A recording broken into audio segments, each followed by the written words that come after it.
The temporomandibular joint is one of the most complicated joints in the human body, capable of not only rotation but also translation as the condyle leaves the glenoid fossa. So it's very critical that we're able to measure the range of motion of this complicated joint. One of the instruments that we utilize is this very convenient range of motion ruler made by Great Lakes Orthodontics. This allows us to measure not only the maximum opening, but also it has a lateral scale so we can measure right and left protrusion, and we can also measure right and left excursion as well. So let me show you how we do that. Let's first measure the patient's maximum opening. And the way that we'll do this first is with the understanding that we need to first add in the amount of overbite to the maximum opening. So the way that we can very quickly do that is just have the patient bite into their maximum intercuspation, and we can just place the edge of this range of motion ruler flat against the labial surface of the lower incisal edge and have the patient slowly open.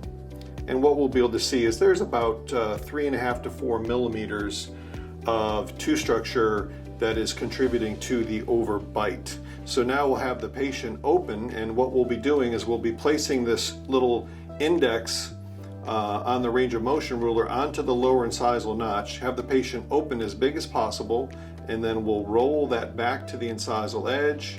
We measure 60 millimeters, and then we'll add 4 millimeters to the maximum opening. So in this case, the patient's maximum opening would be 64 millimeters. Now let's measure the patient's ability to go into a right and left lateral excursive movement. So what we'll be doing at this time is we'll use this little chevron here that's on the flat scale, and what we'll do is we'll line this little chevron up with the patient's mandibular midline. So if the maxillary and the mandibular midline are not coincidental, what we want to do is line that up with the patient's mandibular midline. So we'll have the patient open very slightly, and we'll have the patient move to the right in a full excursive movement. Good. That's 10 millimeters to the right. Close all the way together again.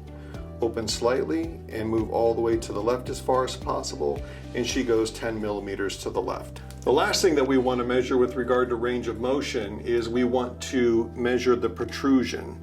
If we're measuring the protrusion, what we have to add into is the amount of overjet that the patient might have. So we'll have the patient bite into maximum intercuspation again.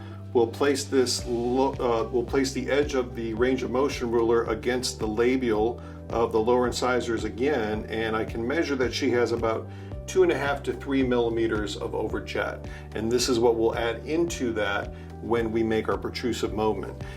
Now, as I align this, I'm going to place the maxillary incisal edge here on the scale. Open for me, and then close slightly, and then protrude as far as you can for me. And she's able to move 7 millimeters protrusively, and we'll add that in, so about 10 millimeters of protrusion. So for this patient, her maximum opening was 64 millimeters. She was able to go into a left and right excursive movement 10 millimeters, and she was able to go into protrusion approximately 10 millimeters as well. So her range of motion is within normal limits.